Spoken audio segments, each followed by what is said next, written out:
But talking about entertainment and other sports, the sport leading the charge in that space, and it has done for years and years and years and years, and will continue to do so, the NFL.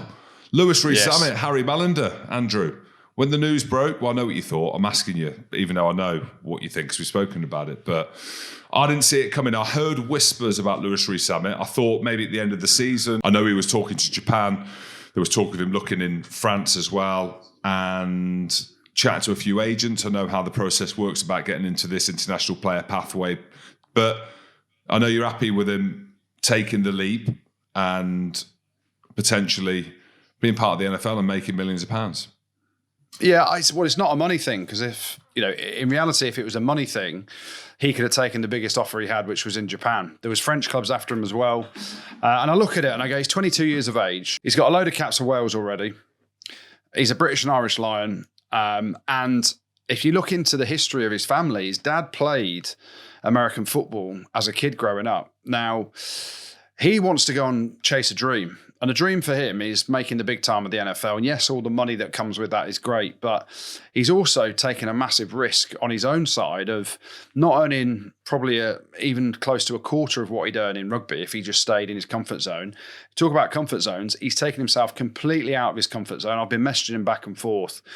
And he's saying that he's got 13-hour training days. Now, Jim, go back to when you and I played. We'd moan if we were out there for longer than 3 hours, right? He's doing it for 13 hours, and it's a hell of a commitment. Yeah, but you say that, Andrew, like 13 hours in Florida or 3 hours in Leicester when it's absolutely pissing it down. I'll be happy to stay 13 hours out. Yeah, but, I'm really impressed by him wanting to take a risk like that and chase his dream. And there's a load of naysayers come out and shouted and said, what a bad look that is on rugby because they can't keep hold of Lewis Rees-Zammit. He could have stayed in rugby so easily and played for Wales week in, week out in the Six Nations, gone to Japan, probably earned £500,000 in yen, which for everyone that's not in foreign exchange is 188 yen to the pound at the minute. So that's a lot of yen. We're talking millions there, but it's only £500,000 probably. But he's taken a risk and he's going to put himself under pressure. The spotlight's going to be on him. But this, to me, is an opportunity. We've got the World Cup in 2031 in the USA. We have got a global superstar of rugby in terms of his persona and what he's achieved and who he is, going to try out and make it in the NFL. And we should embrace that and try and jump on the bandwagon a bit and say, listen, rugby's a great game that produces athletes. So let's see him go. Let's see him and hope he does well. He may well come back in a year's time, 2 years' time, 3 years' time, whenever. And we want to embrace him back into our sport if he goes down that path. But I also hope he doesn't come back. Because if he doesn't come back, he's made a success of a massive gamble in his own life to go and chase a dream, and that is making the NFL. And how good would it be to see Lewis Rees-Zammit playing in the NFL at any team you want and being successful? I think it's a brilliant thing for rugby because it would really stick rugby on the map around an actual top-tier international coming to the NFL from rugby, and the spotlight would shine on rugby because of that. So I think it's a brilliant thing. Fair play to him. Anyone that disagrees with it, give your head a wobble and try and back him and wish him all the best, I think. 100%. And you talk about like the financial incentive. So chatting to a few people and chatting to a few kind of agents about firstly how the process goes, whether or not you apply, whether or not you get scouted. There's a bit of that, right? So you can put yourself into that. They'll come and watch you.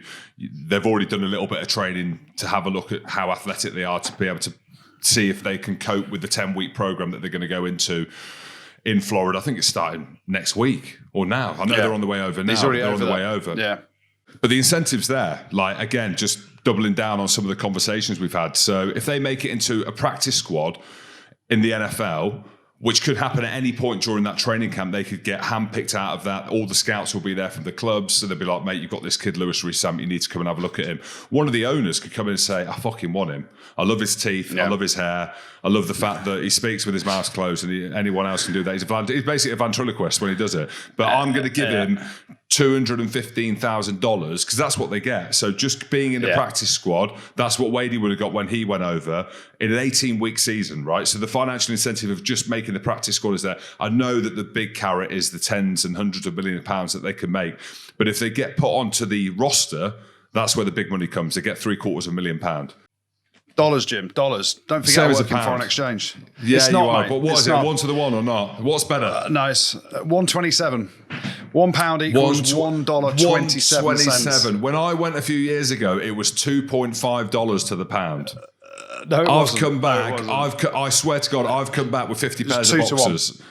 It was 2 to 1. But yeah, 2 to 1. Yeah, let's round it up 2.5. And yeah, I came back with gout as well.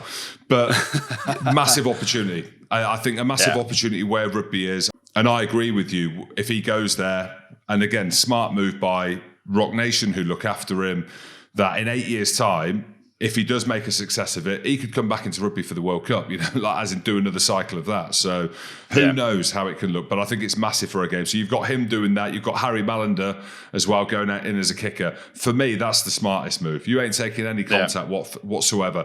And what I'm hearing as well with Harry Mallender is like they're thinking that he could really, really do something with it. So you think of his athletic profile, can't play rugby union anymore, got a bad concussion on a pre-season trip in Japan, and then this has kind of come out of nowhere for him. So you think about the kind of two stories that are close to us, it'll be wicked to see how it unfolds. I really hope that something comes from it for him. Yeah, I'm pumped for Harry Mallender as well. I actually went on a England Saxons tour, I think it was in about 2005, over to Canada.